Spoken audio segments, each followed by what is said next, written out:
Okay जी, तो yesterday we start already renal system, ठीक है। उसमें देखे जो रीनल सिस्टम है उसकी डेवलपमेंट हमने पढ़ी थी किडनी के बारे में, ठीक है। उस्मान बताएगा किडनी की प्रिमिटिव फॉर्म क्या होता है। आप कल थे लेक्चर में, कल थे लेक्चर में बैठे थे। ओके, किडनी जब बनती है तो उसकी प्रिमिटिव फॉर्म को क्या कहते हैं। एक मिनट एक मिनट, हाँ बात है नहीं, आप बताएं। प्रोनेफ्रोज उसको कहते हैं। Pronephros is the primitive form of kidney, ठीक है। हमाद बताया गया कब खत्म होता है, किस वीक में। हाँ, ये 4th वीक ऑफ प्रेगनेंसी के अंदर खत्म हो जाता है, ठीक है।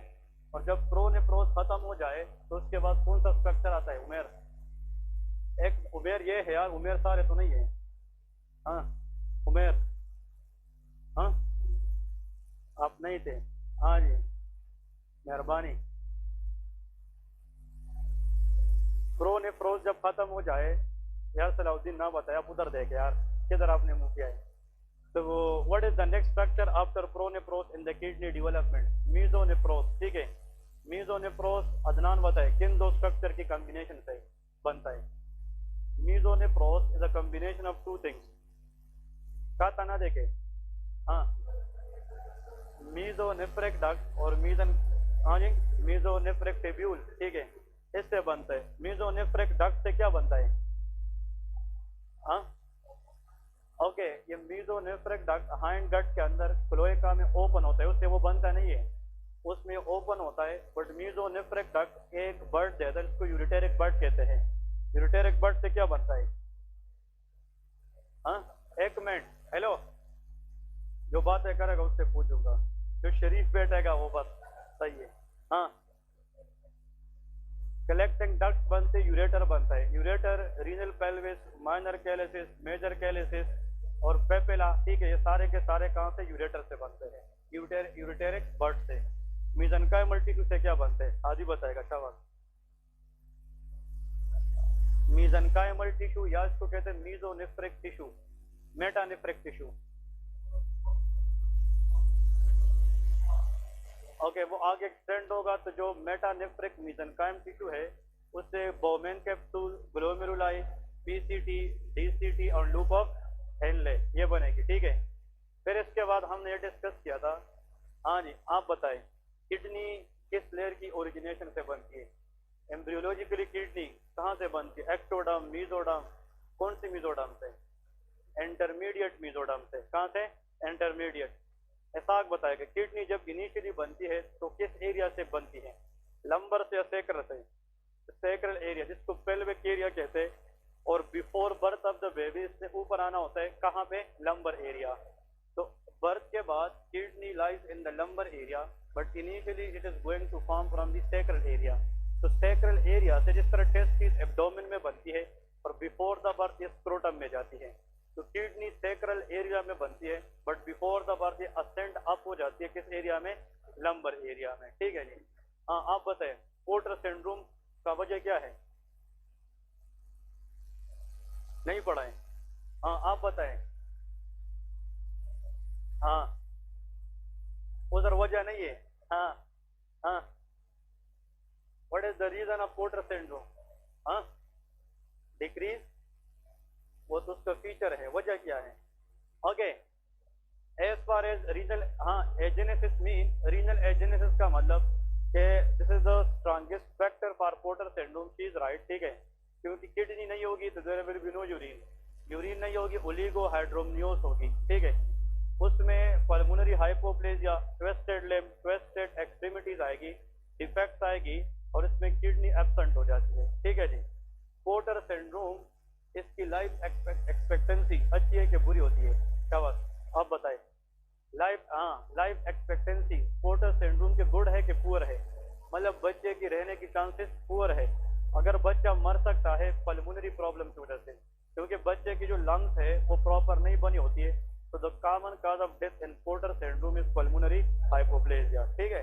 So this what we discussed yesterday, and today we will discuss the next topic that is called a horseshoe kidney,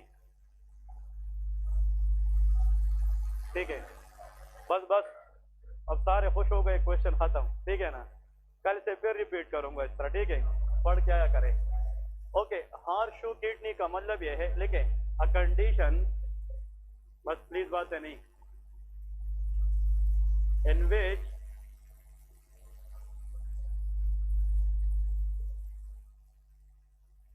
lower pole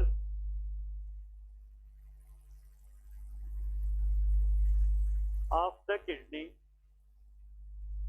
fuse together, ठीक है। एक्चुअली जो हार्शू किडनी है, इसके अंदर जो किडनी का लोअर पोल है वो आपस में फ्यूज हो जाती है, ठीक है, and they look like horseshoe, therefore it is called of horseshoe kidney, ठीक है। इसमें लिखे द किडनी रिमेन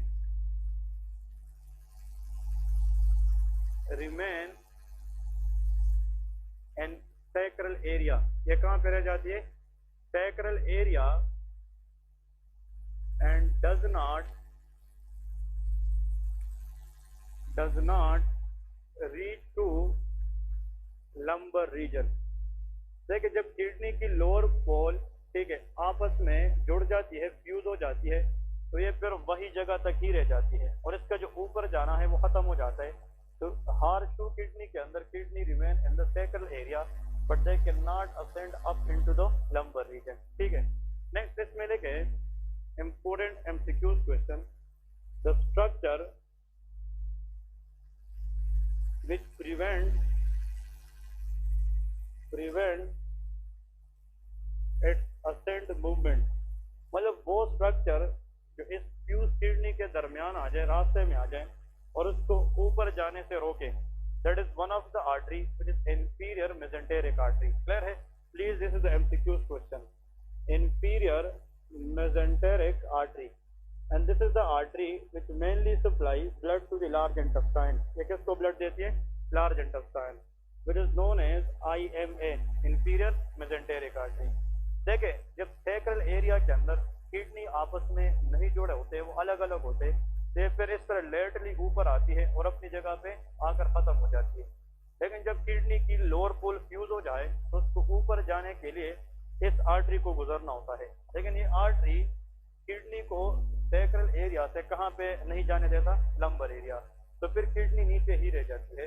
तो अगर किडनी कोशिश करती है कि उससे ऊपर जाने और ये आर्टरी उसको जाने नहीं देगी, तो इस पे प्रेशर बढ़ेगा कि नहीं, इसकी वजह से इंफीरियर मेसेंटेरिक आर्टरी की कंट्रैक्शन हो सकती है और उसकी वजह से इस्कीमिया हो सकता है, ठीक है।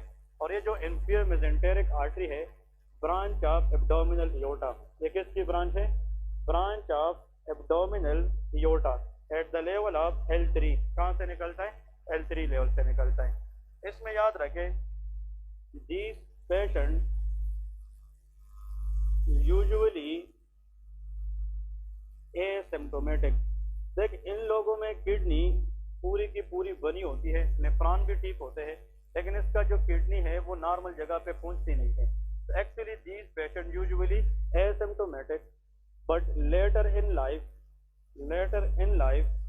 increase chance of complication। इन लोगों को एज कम्पेयर टू नॉर्मल लोग इसकी कॉम्प्लिकेशन क्या होती है? ज्यादा होती है। तो chances of complication is increases. For example, हाँ जी, यूटीआई, इन लोगों में क्या होता है? बार बार यूटीआई, यूरिनरी ट्रैक्ट इन्फेक्शन, ठीक है। Number 2 that is called nephrolithiasis, formation of kidney stone. अगर किडनी के अंदर बार बार स्टोन बनते जाए तो उसको कहते हैं नेफ्रोलिथियसिस, ठीक है। नेक्स्ट कंडीशन लेके हाइड्रोनेफ्रोसिस, क्या हो सकता है? हाइड्रोनेफ्रोसिस। देखिए यूरिन फॉर्मेशन ये किडनी करती है और किडनी यही यूरिन यूरेटर के जरिए ब्लैडर को पहुंचाती है। अगर यूरिन ब्लैडर से या यूरेटर से वापस किडनी में आए और उसके अंदर यूरिन की रिटेंशन हो जाए तो उस कंडीशन को हाइड्रोनेफ्रोसिस कहते हैं। क्लियर है कि नहीं? तो एक्चुअली इन चीज़ों के चांसेस ज़्यादा होते हैं उन लोगों में जिसमें हॉर्सशू शेप किडनी होता है, ठीक है। और यहाँ पे एक और पॉइंट आप लोगों ने याद रखना है कि बच्चों में हॉर्सशू शेप किडनी के साथ अगर किडनी में कोई कैंसर की चांसेस है तो उसको विल्म्स ट्यूमर कहते हैं। क्या कहते हैं? Wilms tumour. तो आप लोगों ने यहाँ पे याद रखना है कि विच ट्यूमर या which cancer of the kidney is more chances in horseshoe kidney? Answer is Wilms tumour. Wilms tumour का एक और नाम भी याद रखें, that is also known as nephroblastoma. इसका दूसरा नाम क्या है? नेफ्रोब्लास्टोमा, ठीक है। और आखिर में नोट में लेके नोट में हार्श शू शेप किडनी एसोसिएटेड। अब देखें पॉइंट टू बी रिमेंबर कि इसकी वजह से ये कंडीशन होती नहीं है, लेकिन इसके साथ ये क्या होता है, एसोसिएट होता है टर्नर सिंड्रोम। विच सिंड्रोम? Turner syndrome. ये एक 6 क्रोमोसोमल प्रॉब्लम है जो सिर्फ और सिर्फ फीमेल में होती है। किसमें? फीमेल। तो 6 chromosomal disorder which affecting the female is known as Turner syndrome. आप लोगों को पता है कि हर सेल के अंदर 46 नंबर ऑफ क्रोमोसोम होती है, which is 46XX, that should be female, 46XY is of male। अगर हम इसकी टाइपिंग कैरियोटाइपिंग 45X0 करें, 46 से एक को क्या करें, कम, और 2X की बजाय कितने रह जाए, एक। तो ऐसा क्रोमोसोमल अरेंजमेंट जिसमें एक क्रोमोसोम डिलीट हो जाए from XX and the remaining structure is 45X0 is called of Turner syndrome।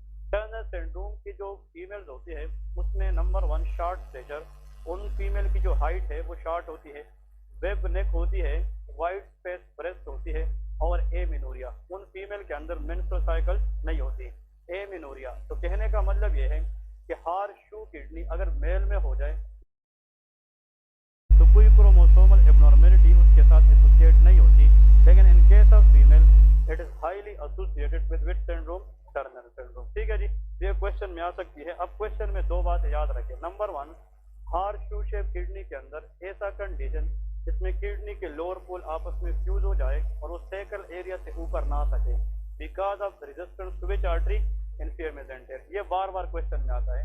और this is the artery which supply blood to the large intestine and it is the direct branch of abdominal aorta।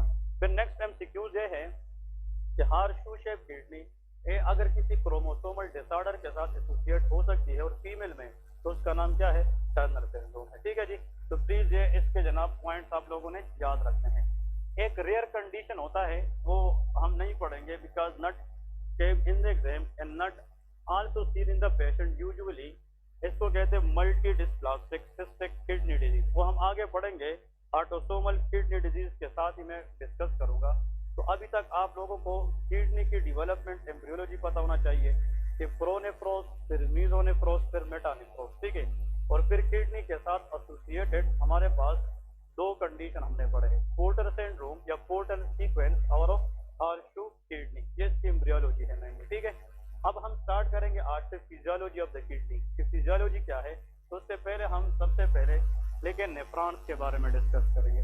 What is nephron, और nephron को समझना ही kidney की function है, क्योंकि kidney is made up of nephron. तो इसमें लिखे the structural functional unit of kidney, the structural and functional unit of kidney is called nephron. अगर मैं आप लोगों को बताऊं कि फर्स्ट स्टेट के अंदर सबसे गंदी सिस्टम अगर इन लोगों ने देखी है वो किडनी है, रीजनल है, और ये बिल्कुल जो है ना इररिलेवेंट है। कभी इन लोगों ने कंसेप्ट यहाँ से उठाया, कभी वहां से उठाया है। किडनी का जो सिस्टम है ये फर्स्ट स्टेट के अंदर बिल्कुल सीक्वेंस से आउट है। क्लियर है कि नहीं? तो इसको इंशाल्लाह हम सीक्वेंस वाइज कवर करेंगे। The structure and function unit of kidney is called of nephron. Each kidney contain 1 to 1.2 millions of nephron। ठीक है, millions of nephron। अब देखिए हर किडनी के अंदर 1 से लेके 1.2 मिलियन क्या होते हैं, नेफ्रॉन्स होते हैं। अब नेक्स्ट इसमें पॉइंट में याद रखे पार्ट्स ऑफ नेफ्रॉन हम पढ़ेंगे कि नेफ्रॉन के पार्ट्स कौन कौन से हैं, what are the different parts of nephron. ठीक है, तो सिंपली यहाँ पे लेके फर्स्ट हम अगर बेसिक से स्टार्ट करें, the group of capillary present in Bowman capsule is called of glomeruli. एक को हम ग्लोमेरुलस कहते हैं और ज्यादा को ग्लोमेरुलाई। फिर जिस कैप्सूल के अंदर ये पड़े होते हैं उसका नाम बोमेन कैप्सूल है। अब इस कैप्सूल का दूसरा नाम ग्लोमेरुलर कैप्सूल भी है क्योंकि इसके अंदर ग्लोमेरुलाई होती है। नेक्स्ट देखे PCT, stand for proximal convoluted tubule. ठीक है, नेक्स्ट लिखे लूप ऑफ हेनले।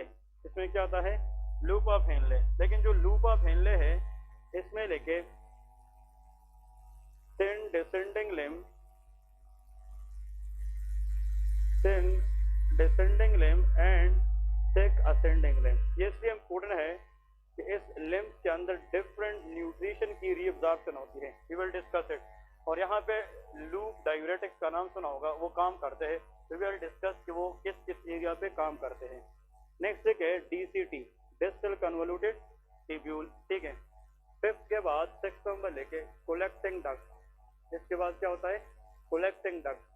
जो DCT है इसको भी हम दो में डिवाइड करते हैं, early part of DCT and let part of DCT। Clear है? ये हम अलग पढ़ेंगे, early DCT and let DCT। अगर लिखना है इसके साथ लिखे कि अर्ली DCT और फिर इसके बाद जो इसका टर्मिनल पार्ट है तो उसको क्या कहेंगे? Late DCT। क्लियर है? नेक्स्ट लिखे कोलेक्टिंग डक्ट के बाद कोलेक्टिंग ट्यूब्यूल, फिर क्या होते हैं? कोलेक्टिंग ट्यूब्यूल, और फिर नेफ्रॉन खत्म हो जाता है। तो एक्चुअली ये हमारे पास जनाब क्या है? नेफ्रॉन्स की मेन पार्ट्स है। अब देखिए अगर इसको हम डायग्रामेटिकली देखें, for example this is a Bowman capsule, ठीक है। इस बोमेन कैप्सूल के बाद ये क्या है? इसका PCT जहाँ पे खत्म होती है, ये जो ल्यूमेन है ये थोड़ा सा थिन हो जाता है और इस तरह नीचे की तरफ जाता है, ठीक है। और फिर जब ये इस तरह लूप लेता है, लूप, तो ये जब ऊपर की तरफ आता है फिर थोड़ा सा थिक हो जाता है। क्या हो जाता है? थिक हो जाता है और इस तरह ऊपर आके यहाँ पे खत्म हो जाता है। ऐसा है क्या? नहीं। तो for example this typical structure of nephron. अब देखें अगर इसको हम देखते हैं फॉर एग्जाम्पल, तो this is called Bowman capsule. BC stand for Bowman capsule. ये क्या है? PCT, proximal convoluted tubule. अब ये जो है this is thick descending limb. ये क्या है? Thick descending limb. और ये क्या है? Sorry thin. ये क्या है? Thin descending limb. और ये थिक असेंडिंग लिम्ब है, थिक असेंडिंग लिम्ब। और ये ओवरऑल हमारे पास लूप ऑफ हेनले है। फिर दिस इज DCT और यहाँ पे collecting duct and collecting tubules होते हैं, ठीक है जी। अब ये नेफ्रॉन के डिफरेंट पार्ट्स हैं। अब यहाँ पे देखे छोटे छोटे वेसल्स इस कैप्सूल की तरफ आती है, that is called efferent arteriole. इसका नाम क्या है? Efferent arteriole. ये नाम सुना है कि नहीं? अब यहाँ पे ये जब एंड होती है यहाँ पे ग्लोमेरुलाई है। क्या है? ग्लोमेरुलाई। और फिर यहाँ से जब फिल्ट्रेशन होती है तो फिर यहाँ से जो छोटे छोटे वेसल निकलती है, they're called of efferent arteriole. ये क्या होती है? Efferent arteriole. बात समझ गए क्या? नहीं। तो efferent arteriole and efferent arteriole, ये हमारे पास ए, इसमें ए आता है, इसमें ई आता है।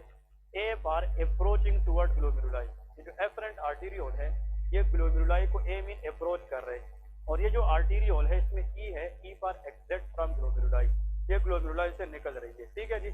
ये हमारे पास जनाब इसकी बेसिक एक डायग्राम है नेफ्रॉन के बारे में। अब देखें अगर हम कोई चीज़ खाए, फूड खाए और वो फूड इंटेस्टाइन में जाए और इंटेस्टाइन से वो फूड पार्टिकल एब्जॉर्ब हो जाए ब्लड में, किसी भी फूड पार्टिकल का इंटेस्टाइन से ब्लड में जाना, इसको एब्जॉर्प्शन कहते हैं। क्या कहते हैं? एब्जॉर्प्शन। अगर वही चीज़ हम ब्लड के जरिए किडनी को दे दें, किडनी उसको फिल्टर करे और वही सेम चीज़ किडनी से दोबारा ब्लड में आए तो उसको रीअब्जॉर्प्शन कहते हैं। क्या कहते हैं? रीअब्जॉर्प्शन। असल में जो किडनी है ये वांटेड सब्सटेंसेस को रीअब्जॉर्ब करती है और अनवांटेड सब्सटेंसेस को एक्सक्रीट करती है। इसको कहते हैं फिल्ट्रेशन मैकेनिज्म। तो क्या कहते हैं? फिल्ट्रेशन। हमारे पास एक प्रोडक्ट है, उसमें हमें वो चीज़ें भी जो बॉडी को चाहिए वो भी है, जो नहीं चाहिए। जो नहीं चाहिए उसको निकालना है, जो चाहिए उसको वापस रिटेन करना है। और वो किसका काम है? किडनी। और किडनी के अंदर मेन ये किसका काम है? नेफ्रॉन का काम है। कुछ चीजें यहाँ से रीअब्जॉर्ब होगी, कुछ यहाँ से होगी, कुछ यहाँ से होगी। We will discuss each and every part of nephron. कि हम डिस्कस करेंगे कि किस पार्ट से किस चीज की रीअब्जॉर्प्शन होती है। लेकिन एक MCQ याद रखें कि 100 में से 80% सब्सटेंसेस की रीअब्जॉर्प्शन ये PCT से होती है। कहाँ से होती है? PCT, proximal convoluted tubule. तो इसके नीचे एक MCQ 8 से लिख लें, साइट फॉर मैक्सिमम रीअब्जॉर्प्शन। ये क्या होता है? Site for maximum reabsorption round about 80% of the substances. 80% substances की रीअब्जॉर्प्शन ये कौन करता है? That is PCT। अब इसके बाद as far as we know this whole thing, अब आते हैं फंक्शन ऑफ किडनी के बारे में। कि हम तो ये रीअब्जॉर्प्शन को अलग डिस्कस करेंगे वन बाय वन, लेकिन इसके बाद लिखे फंक्शंस ऑफ किडनी, कि किडनी का काम क्या है। What is the function of kidney, physiology में लिखे फंक्शन ऑफ किडनी। जो सेकंड ईयर या थर्ड ईयर वाले हैं जो फिजियोलॉजी स्टिल पढ़ रहे हैं उसमें तो ये एमसीक्यूज आता है या शॉर्ट आंसर भी आता है कि what is kidney and right its function at least 5 या 6 इस तरह क्वेश्चन आता है। तो याद रखें नंबर 1 हेल्प इन फिल्ट्रेशन, ये किस में काम करती है, हेल्प इन फिल्ट्रेशन, ये ब्लड को फिल्टर करती है, help in filtration of blood. और इसमें जो फिल्ट्रेशन मैकेनिज्म है वो ग्लोमेरुलाई की वजह से होती है।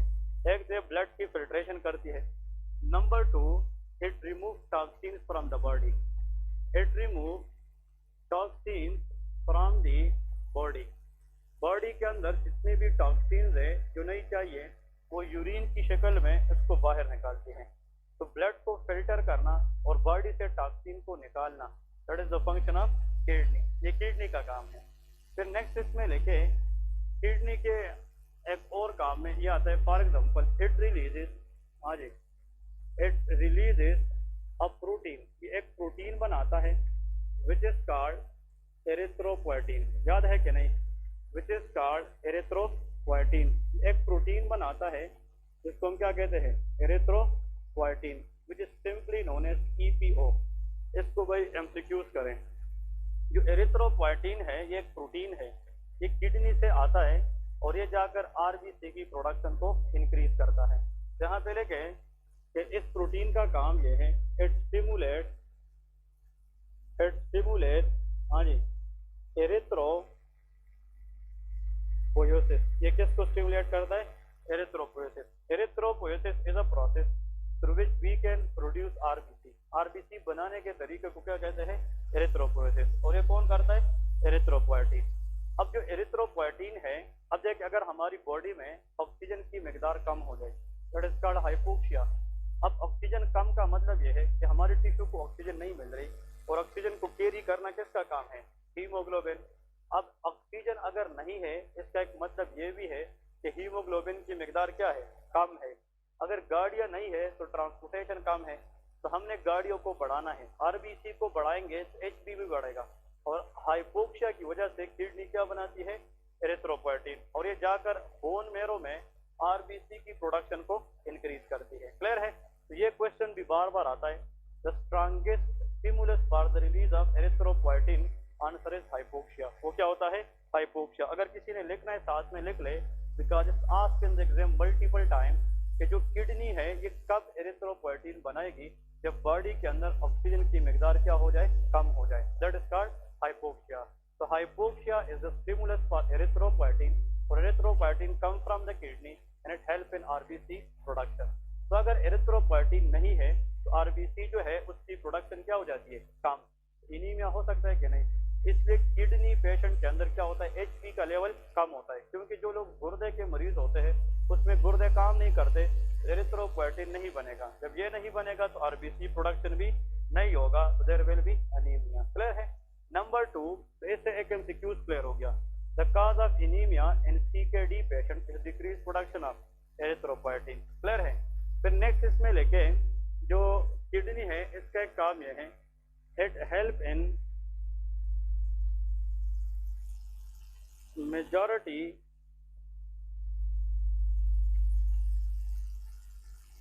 Substances reabsorption. ये किस में काम करती है, बहुत सी सब्सटेंसेस ये रीअब्जॉर्प्शन करती हैं और ये ज़ाया होने से प्रिवेंट करती है। फॉर एग्जांपल इसके अंदर आते हैं ग्लूकोज, क्या आता है, ग्लूकोज, अमाइनो एसिड, ठीक है, sodium, Na+ mean sodium, potassium etcetera. We will discuss one by one.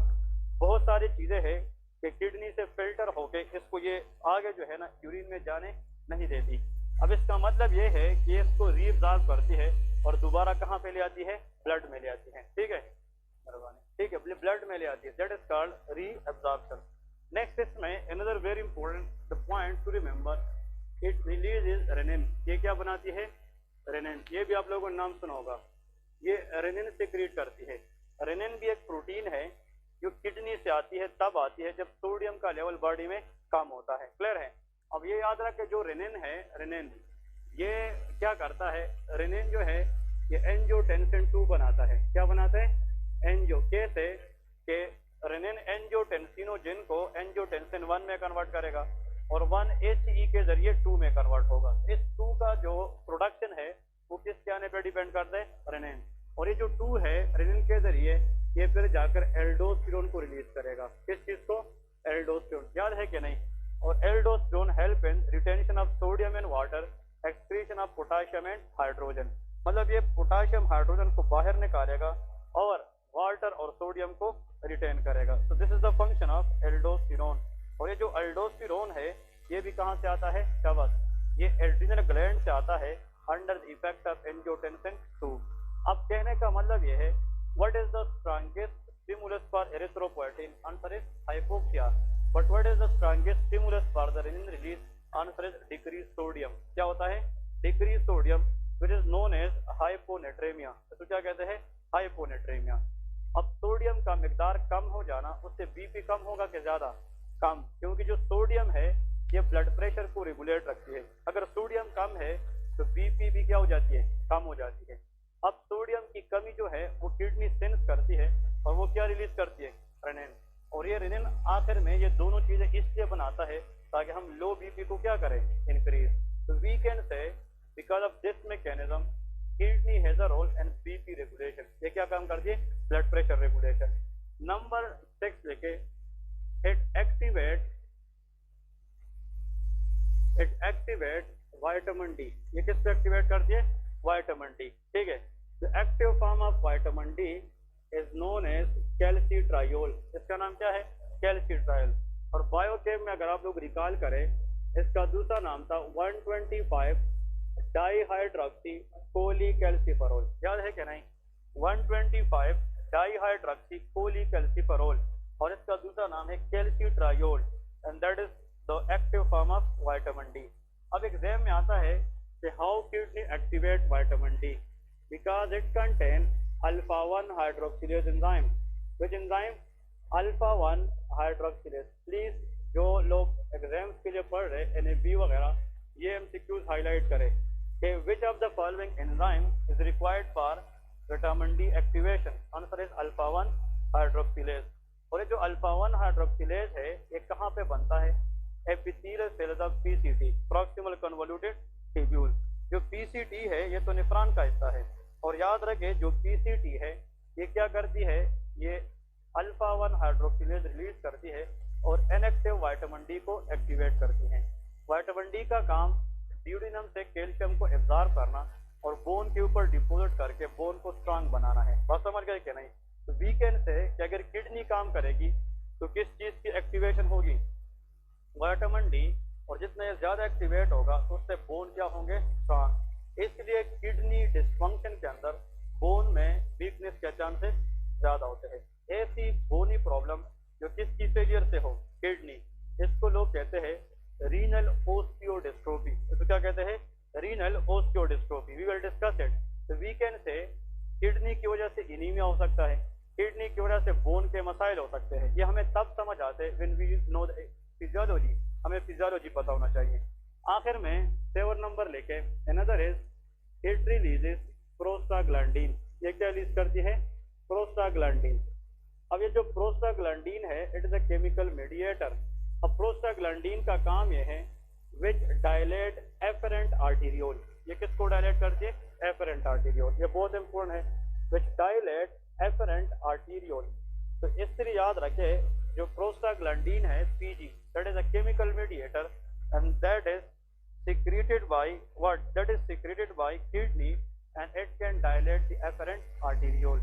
अब efferent arteriole मीन वो छोटे वेसल जो किडनी को ब्लड दे रहे हैं, ग्लोमेरुलाई को ब्लड दे रहे हैं, अगर इसको हम डायलेट करें तो वॉल्यूम ज्यादा होगी कि कम? ज्यादा। तो efferent arteriole को डायलेट करने की वजह से it leads to increase renal blood flow. ये रीनल ब्लड फ्लो को क्या करती है? इंक्रीज करती है। क्लियर है? और जितना किडनी को ब्लड ज्यादा मिलेगी उतना फिल्ट्रेशन सही होगी और टॉक्सिन को इफेक्टिवली हम बाहर बॉडी से निकालेंगे। तो prostaglandin is good for the kidney because it increase renal blood flow. अब एक बंदा है उसको रीनल पेन है। क्या चीज है? Renal pain. और आपके पास आता है कि डॉक्टर साहब मुझे डिक्लोफेनेक दे दे। क्या दे? डिक्लोफेनेक। बहुत सारे डिक्लोफेनेक ऐसे होते हैं एनसेड कि वो प्रोस्टाग्लैंडिन इनहिबिटर्स होते हैं। क्या होते हैं? प्रोस्टा। अगर किसी को वैसे से गुर्दे का दर्द है, आप उसको एनसेड दे दें तो प्रोस्टाग्लैंडिन को क्या करेंगे? इनहिबिट करेंगे, तो उससे एफरेंट आर्टीरियोल क्या हो जाएंगे? कंस्ट्रिक्ट। तो blood supply to the kidney मजीद कम हो जाएगा, तो पेन की इंटेंसिटी मजीद ज्यादा हो जाएगी। क्या हो जाएगी? ज्यादा। क्योंकि एज फार एज, क्योंकि ब्लड के जरिए तो किडनी को ऑक्सीजन मिलती है, ब्लड के जरिए तो किडनी को ग्लूकोज मिलती है। अगर इसकी खुराक हम कम करें तो kidney is under the stress, तो इससे पेन मजीद ज्यादा हो जाएगा। इसलिए NSAID is contraindicated in renal pain. ये बहुत इंपॉर्टेंट आता है। जो एनसेड है वो हम रीनल पेन के अंदर नहीं देते। Those एनसेड which block prostaglandin, it is called renal toxin. एनसेड क्या होते हैं? Renal toxin. हमने किडनी को कभी भी, जिसकी मिसाल प्लांट है, प्लांट को आप पानी नहीं देंगे तो खराब हो जाता है। अब याद रखें जो प्रोस्टाग्लैंडिन है ये एफरेंट आर्टीरियोल को क्या रखता है? डायलेट। और जब एफरेंट आर्टीरियोल वो रोड है जिस पे ट्रिप किडनी को जा रही है, ब्लड जा रही है, अगर ये डायलेट हो जाए तो ज्यादा ब्लड आएगी, और ज्यादा ब्लड का मतलब किडनी को ज्यादा ऑक्सीजन मिलेगी, ज्यादा ग्लूकोज मिलेगी। दैट इज गुड और बैड? That is good. लेकिन अगर पेन है तो हम कोई और पेन किलर दे, लेकिन ऐसा पेन किलर ना दे जो किसको खत्म करे? प्रोस्टाग्लैंडिन। तो एनसेड इनहिबिट प्रोस्टाग्लैंडिन। और अगर इसको हम इनहिबिट करें तो वेजो डायलेशन की बजाय वेजो क्या हो जाएगी? Construction, which can cause renal ischaemia. ये क्या करा सकती है? Renal ischaemia. इसलिए एक ड्रग है, देखिए आप लोगों ने याद रखा है, उसका नाम है कीटोरोलेक। क्या नाम है? Ketorolac. This ketorolac is not NSAID but it is a good diclofenac for renal pain. ये रीनल पेन के अंदर दिया जाता है, कीटोरोलेक के नाम से आता है, ठीक है, कीटोरोलेक। और अगर ये नहीं है तो एक और मेडिसिन आती है, ठीक है, which is also use for the renal pain. हाँ जी, कैप्सूल की शक्ल में आती है। आप लोग मतलब सिंपल वरीन का नाम सुना है कि नहीं? ये वरीन भी दे सकते हैं, वरीन कैप्सूल ये भी आ सकते हैं। लेकिन ये सारे के सारे वो है जो प्रोस्टाग्लैंडिन पे मिनिमम इफेक्ट कराते हैं। इसलिए सारे के सारे जिस बंदे को गुर्दे का दर्द आ जाए सब लोगों ने कैप्सूल वरीन लेना है 50 mg। कितना? 50 mg। उसी टाइम एक टैबलेट लेनी है और शाम को फिर लेनी है 2 दफा। उसी time as for pain is concern, उसी टाइम कैप्सूल वरीन 50 mg ले ले। और साथ में पेशेंट को आपने एक एंटीबायोटिक देनी है। फ्लूइड इनटेक का ज्यादा बताना है कि ज्यादा से ज्यादा पानी पिए। सेट्राल का नाम सुना है कि नहीं? ये सेट्राल का देते हैं। और क्रैनबेरी साश आती है वो देते हैं। ये जो क्रैनबेरी है ये यूरिन की एसिडिटी को खत्म कर देती है, इसको अल्कलाइन बनाती है, और एसिडिक एनवायरनमेंट के अंदर यूटीआई के चांसेस ज्यादा होते हैं। देखिए आजकल रोजे के दिनों में हमारी जो फ्लूइड इनटेक है वो कम हो जाती है। मतलब हम फ्लूइड इनटेक कम लेते हैं, तो when we pass urine it is mostly yellow in colour. ये येलो होते हैं और कभी कभार बर्निंग सेंसेशन देती है। इसका वजह यह है कि फ्लूइड इनटेक कम है, सल्यूट लेवल क्या है? ज्यादा है। तो कोशिश ये करनी है कि आफ्टर दी अफ्तारी कि आप लोग जितनी टाइम तक जाके रहें कोशिश करें कि एपिसोड्स में पानी पिया करें। क्योंकि कहते हैं कि अगर आप लोग खाना ना खाएं लेकिन पानी कंटिन्यूसली पिए, ठीक है, that will be help you in the day. Clear है कि नहीं? एपिसोड में आधे घंटे के बाद 2 सिप्स ले ले, फिर आधे घंटे के बाद 2 सिप्स ले ले, लेकिन कम अज कम सोने तक मुझे पता है कि मेजॉरिटी लोग शहरी तक नहीं सोते, लेकिन फिर भी सोने तक जो आप लोगों की फ्लूइड इनटेक की अफ्तारी के बाद वो 12 से 14 गिलास होने चाहिए। क्लियर है कि नहीं? ऐसा नहीं कि जैसे अफ्तारी का टाइम तो 6 गिलास एक दफा पी ले। अब 6 दफा गिलास पीने के बाद बंदा तरावी पढ़ने का काबिल नहीं होता। ऐसा होता है कि नहीं? आप कम पिया करें लेकिन एपिसोड में पिया करें, ठीक है जी। ये बहुत इफेक्टिव है कीटोरोलेक। इसका हाँ इस तरह कुछ है लेकिन मुझे अभी एग्जैक्ट नहीं याद है, लेकिन ये बहुत दिक्कत है। क्या लगाते हैं? तो यही है कीटोरोलेक से। हाँ जी, ये किंग्स मार्जर यही है, ठीक है ना? ओके जी, तो ये हमारे पास मेन पॉइंट है। अब यहाँ पे देखे another very important point that is लिखे। हाँ जी, नेक्स्ट इज ANP। बात है नहीं? ठीक है ना? नेक्स्ट इज ANP, ठीक है ना?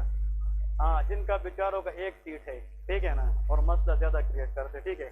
ANP का मतलब यह है कि एट्रियल नाइट्रीयूरेटिक पेप्टाइड, ठीक है ना? एट्रियल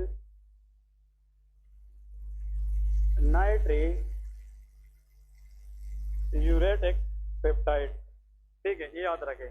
एट्रियल नाइट्रीयूरेटिक पेप्टाइड, इसमें लिखे इट रिलीजेस when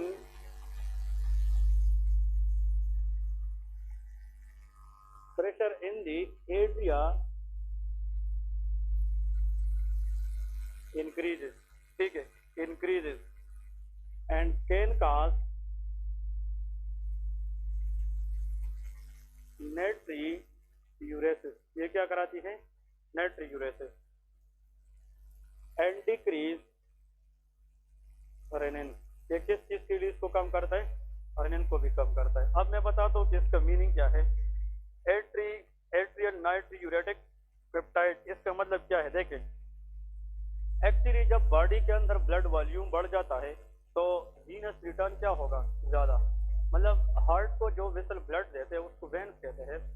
अब आप लोग खुद सोचे फॉर अ व्हाइल कि when volume of the blood is more तो blood supply to the heart क्या होगी, ज्यादा, तो एट्रिया के अंदर ब्लड की प्रेशर क्या होगी, ज्यादा।